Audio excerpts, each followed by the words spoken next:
Hola, hola, ¿cómo están? Bienvenidos, bienvenidas. Esto es Los Libros que Leo. Obviamente acá hablamos de literatura y de libros. Y creo yo que si hay algo en que se ha avanzado en el último tiempo, que era una deuda pendiente, es en la representación de quienes han sido ignorados por nuestra narrativa chilena. Y de una forma muy particular que tiene que ver con que las personas que están insertas en esas realidades puedan contar esas historias y no sean personajes externos las que las llevan a cabo. En ese contexto, creo que este libro que vamos a conversar hoy día tiene un valor muy importante hacia dónde nos tenemos que dirigir. Estamos con Daniela Catrileo, con su libro Piñén, que se está relanzando porque es un libro que fue en el año 2019, finales del 2019, principios del 2020 que salió. ¿Cómo estás, Daniela? Hola, muy bien, gracias. Cuéntanos un poco por qué se hace esta reedición, tiene elementos nuevos y también de qué se trata Piñén.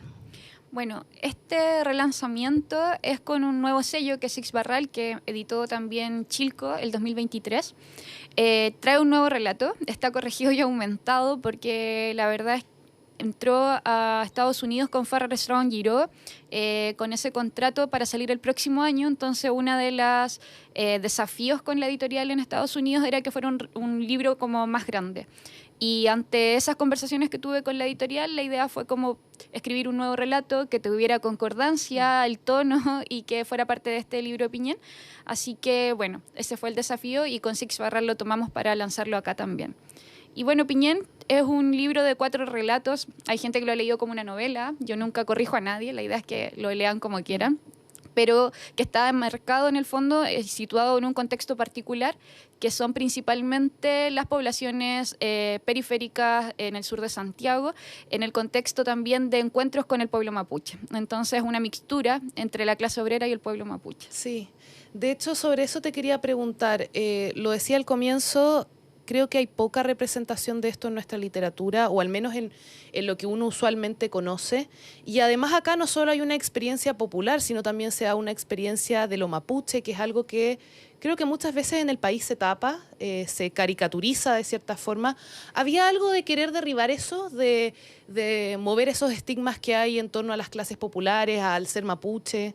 Sí, yo creo que concuerdo contigo que efectivamente hay una folclorización y hay una imagen fetichizada de lo que significan las clases plebeyas y también los pueblos indígenas.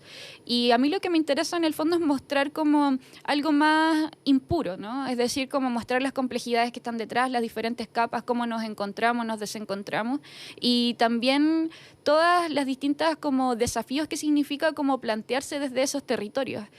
Obviamente hay dolor, pero también hay belleza, también hay ternura, también hay celebración y festejo y mucha risa. Y creo que todos esos componentes son parte de una complejidad de permanecer y vivir en un territorio que tiene diferentes pueblos, diferentes lugares en común.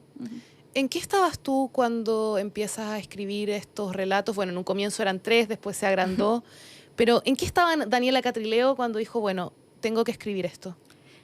Mira, nunca planifico mucho lo que voy a escribir, más bien como que siempre estoy como trabajando distintas cosas al mismo tiempo y casi todo parte con algo, una imagen o a veces un impulso. Piñén nace de un relato de mi mamá. Entonces mi mamá me empieza a contar que en la población donde crecimos habían asesinado a un chico y a partir de esa anécdota, en una cita con mi mamá, como que empiezo a imaginarme el poema que está detrás de eso, ¿no? Y llego a casa, empiezo a escribir lo que puede ser un poema que al final terminó transformándose en Piñén.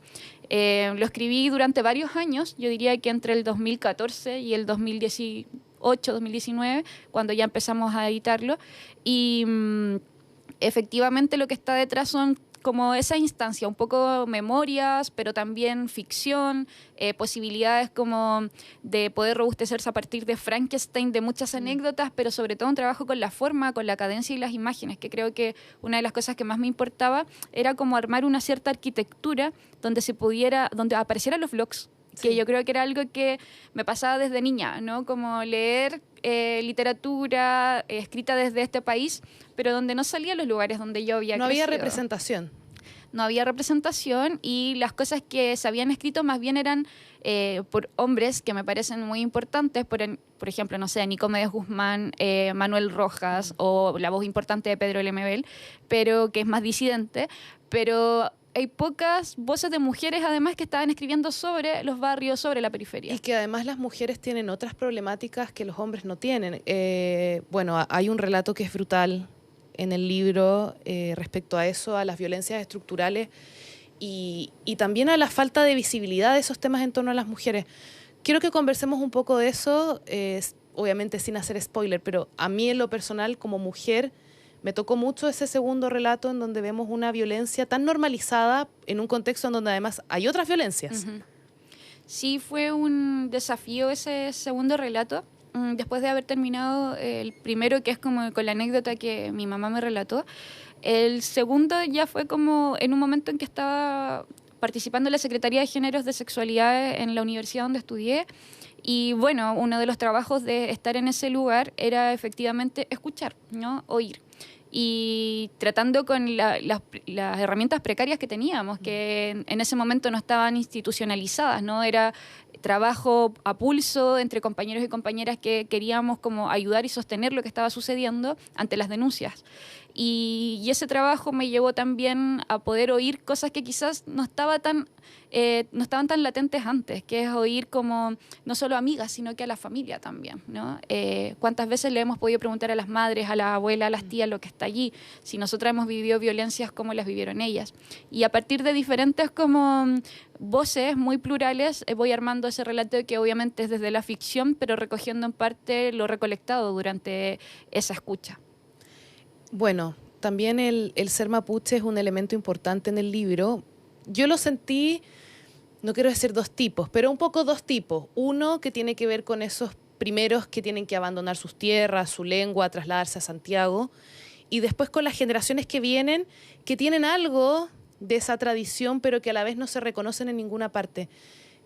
Quiero que hablemos de eso, de estos dos perfiles y cómo es ser mapuche en este contexto de vulnerabilidad, de estar en la periferia, en donde hay ciertos estigmas sociales de cómo son las personas que están ahí, y a eso se suman los otros estigmas que conversábamos antes. Sí, bueno, hay una migración importante del pueblo mapuche a las ciudades, principalmente Santiago, pero también Valparaíso, Temuco, es lo que se conoce como la diáspora mapuche, que ha sido escrita por diferentes intelectuales de nuestro pueblo. Y esa diáspora migra forzadamente desde comienzos del siglo XX, que tiene relación justamente con la ocupación del territorio. Y a partir de esa ocupación, las reducciones, los títulos de merced que ya conocemos, y por supuesto el abandono de las tierras justamente para buscar otros horizontes. Y en Santiago hay una doble migración, ¿no? Primero es esta gran migración durante, digámoslo así, años 20-30, que se maneja hasta la actualidad, pero esas poblaciones que se establecieron en algunos lugares centrales de la capital, luego fueron doblemente obligados a migrar en dictadura, ¿no? Que fueron como los grandes campamentos que se establecieron. San Juan de la Guada es como el más reconocido, ¿no? Pero hubieron varios otros campamentos de personas, no solamente mapuches, sino que diferentes poblaciones campesinas que se vinieron a vivir a Santiago. En dictadura son desplazadas y la mayoría de las poblaciones campesinas y mapuche en este caso crecen en las periferias de Santiago justamente por ese desplazamiento. Y bueno, allí empieza a convivir otra comunidad, ¿no? Que es este encuentro entre una cultura y otras culturas. Entonces nos toca crecer justamente en espacios biculturales muchas veces, con otro tipo de mixturas, con otro tipo de problemáticas y también con el reconocimiento de nuevas generaciones sobre su identidad o el reconocimiento de una cultura a pesar de la distancia. Entonces creo que allí las problemáticas se pueden abordar desde múltiples factores, pero yo diría que hay un encuentro con reconocerse como clase trabajadora, reconocerse desde esa periferia, pero también tener a veces como estos pies o estos puentes hacia el sur que nunca dejan de estar para muchas familias u otras, el silencio de quién eres.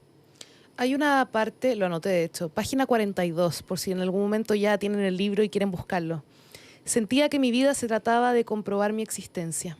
¿Fue así para ti? ¿Tuviste esa sensación? No, para mí fue muy distinto, porque para mí nunca se me ocultó quién era. Mi familia migró muy tardíamente, entonces en realidad mi papá se crió en su comunidad, la comunidad de donde mi familia todavía existe. Es un lugar al que siempre vamos o visitamos, siempre hay un encuentro, digamos, no hay un corte allí. pero sí es la realidad de muchas personas jóvenes que les tocó nacer o crecer en Santiago o en otras ciudades y que sí son parte como de, digámoslo así, como del diálogo constante en lo que significa la identidad. Muchos amigos y amigas mapuche efectivamente no supieron quiénes eran hasta muy recientemente o están reconectándose con esa parte. A muchas personas le borraron sus apellidos, nunca les dijeron quiénes eran. Entonces creo que hay algo importante con esa reconexión, no solamente como por una cuestión de la identidad, sino que hay una cuestión más profunda, que es una memoria histórica que fue cercenada. De todas maneras. Y sobre eso también quiero ligarlo.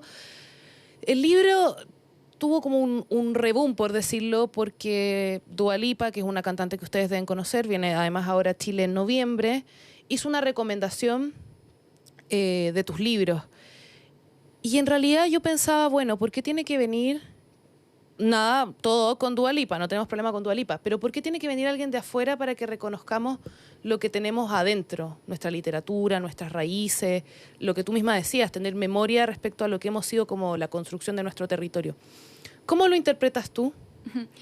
Fue muy sorpresivo, eso en realidad como yo tampoco sabía que Dua Lipa tenía un club de lectura y de ahí me he tenido que enterar muchas cosas, pero claro, la recomendación que hizo sobre Chilco, sobre mi novela para la lectura de este segundo semestre, porque aparece también en Inglaterra por la editorial Charco Press.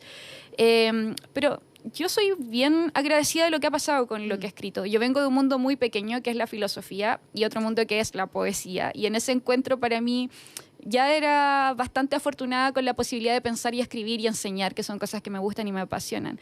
Lo de la narrativa ha sido para mí un descubrimiento y una sorpresa, por eso digo que soy agradecida, porque tiene otro tipo de difusión muy distinta.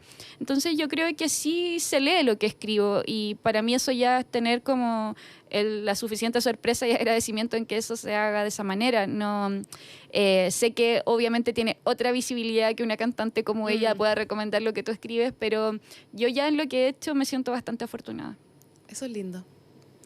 Vamos a pasar a la segunda parte de los libros que leo. Ustedes ya lo saben, en nuestro pequeño vasito pecerita, tenemos preguntas, Daniela. Vas a sacar una, la lees y la contestas. Voy a hacer la entrega, vamos a deslizar. Ahí va. Ya veamos. Veamos qué nos trae esta pecera. ¿De qué eres fan? A ver, soy fan...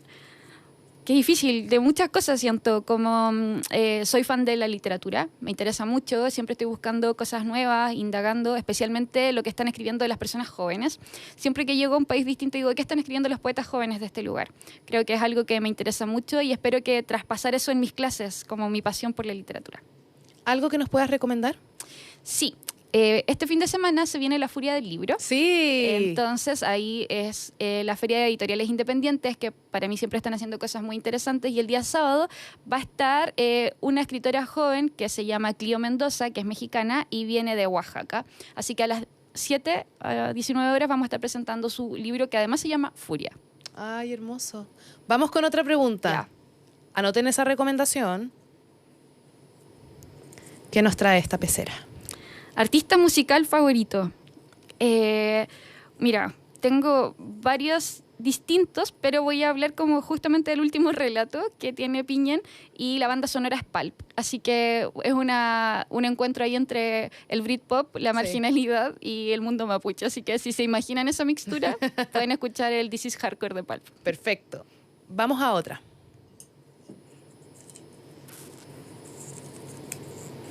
Libro que te hizo llorar. ¿Eres llorona o no muy, tanto? Sí, soy muy llorona. Lloro con hartas cosas. Y de hecho, a ver, como que en realidad leo bastantes cosas que me tocan presentar o investigar.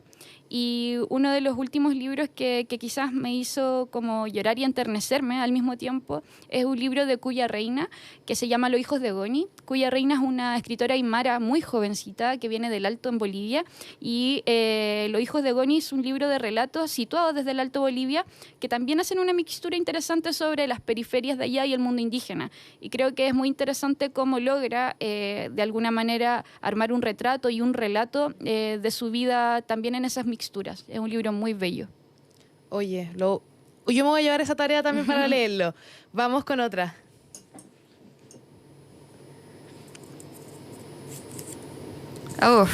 Ya.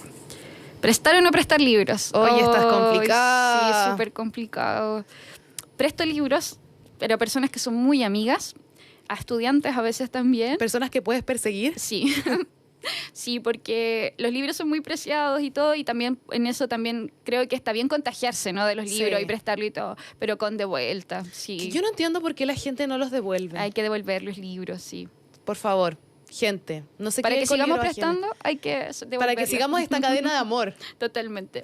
Vamos con, creo que tenemos tiempo para 2 más. Ya.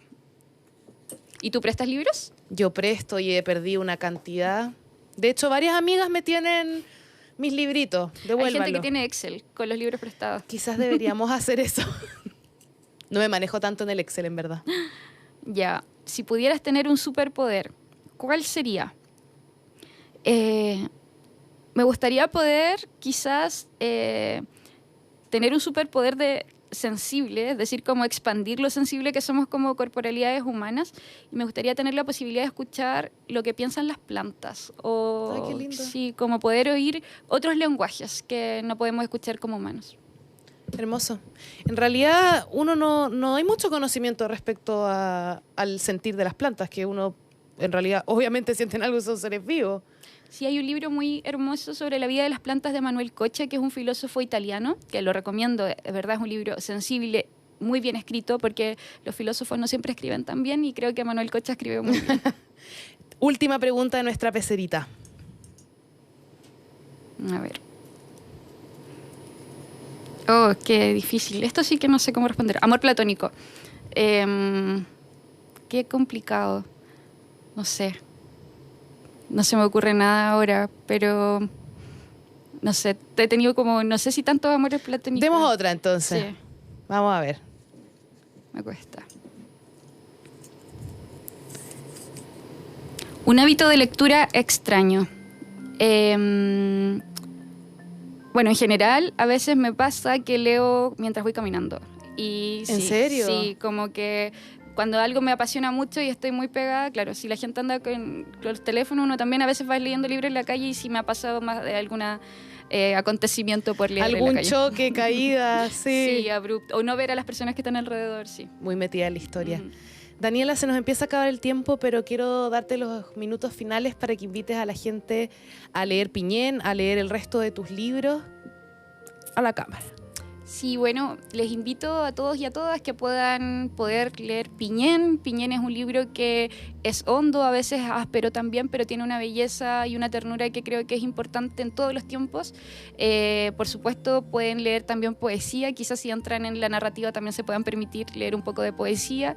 Y bueno, estamos acá trabajando, la literatura mapuche crece y es fecunda, así que espero también que gracias a estos libros puedan también conocer a otras autoras, y paso a recomendar algunas: a Eliana Pulquillanca, Roxana Miranda Rupailaf, Adriana Paredes Pinda, Maribel Mora Curriado. Son grandes poetas mapuche. Muchas gracias, Daniela, por estar aquí en Los Libros que Leo. Muchas gracias. Con esto nos despedimos, nos vemos el próximo miércoles en un nuevo capítulo de Los Libros que Leo. Un abrazo, chao, chao.